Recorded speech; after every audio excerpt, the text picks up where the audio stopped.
ፋታ የማይሰጥበት ሰው ሁሉ ሊሰማ የሚገባው አስቸኳይና አንገብጋቢ የሆነ መልእክት። ወዳጄ ይህንን መልእክት የምትሰማ በየትኛውም አይነት የዓለም ክፍል የምትገኝ በወንጌል የምታምን ደግሞም ማንም እንዲጠፋ ወደ ሲኦል እንዲሄድና እንዲገባ የማትፈልግ ከሆንክ ይህንን መልእክት በዓለም ዙሪያ ሁሉ ላሉ ሰዎች እንዲደርስ ሼር፣ ሪፖስት፣ ኮፒ ሊንክ በማድረግ ይህንን መልእክት አድርስላቸው። የእግዚአብሔር ቃል ሲናገር እንዲህ ይላል።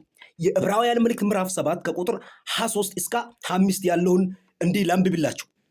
እነርሱ እንዳይኖሩ ሞት ስለከለከላቸው ካህናት የሆኑት ብዙዎች ናቸው። እርሱ ግን ለዘላለም የሚኖር ስለሆነ የማይለወጥ ክህነት አለው። ስለ እነርሱ ሊያማልድ ዘወትር በሕይወት ይኖራልና፣ ስለዚህ ደግሞ በእርሱ ወደ እግዚአብሔር የሚመጡትን ፈጽሞ ሊያድናቸው ይችላልና። እነርሱ እንዳይኖሩ ሞት ስለከለከላቸው ካህናት የሆኑት ብዙዎች ናቸውና፣ እርሱ ግን ማን? እርሱ ኢየሱስ ክርስቶስ ለዘላለም የማይለወጥ ክህነት አለ። ለምን? በሕይወት ስለሚኖር ማለት ነው።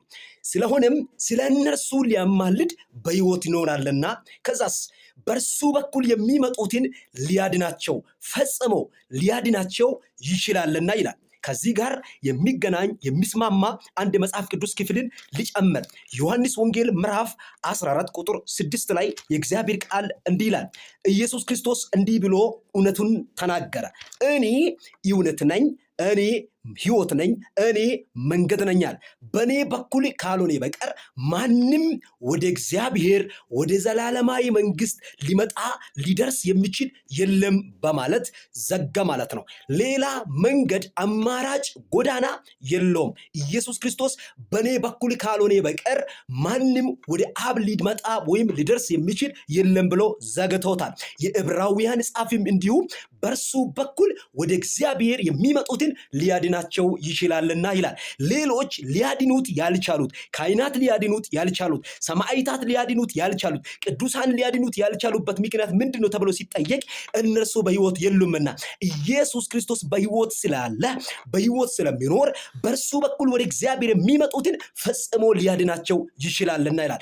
ከዚህ ውጪ ለመዳን ሕይወት ለማግኘት ለመጽደቅ ወደ እግዚአብሔር ለመድረስ የምናደርጋቸው ማንኛውም አይነት ትግል ወዳጆቼ ፍሬ አልባ እና ወደ እግዚአብሔር የመድረስ ብቸኛና ብቸኛ መንገድ ማን ነው ከተባለ ኢየሱስ ክርስቶስ ነው። ስለዚህ ወዳጄ በወንጌል የሚታምን ይሄንን መልእክት በዓለማችን ላይ ያለው 8.2 ቢሊዮን ህዝብ እንዲሰማ ሳይሰማ ሳያምን እንዳይሞት ወደ ሲኦልና ወደ ጥልቅ እንዳይወርድ ይሄንን መልእክት ሼር በማድረግ ከኔ ጋር ይሄንን አገልግሎት እንድታገለግል ጥሪን አስተላልፋለሁ። ኮፒ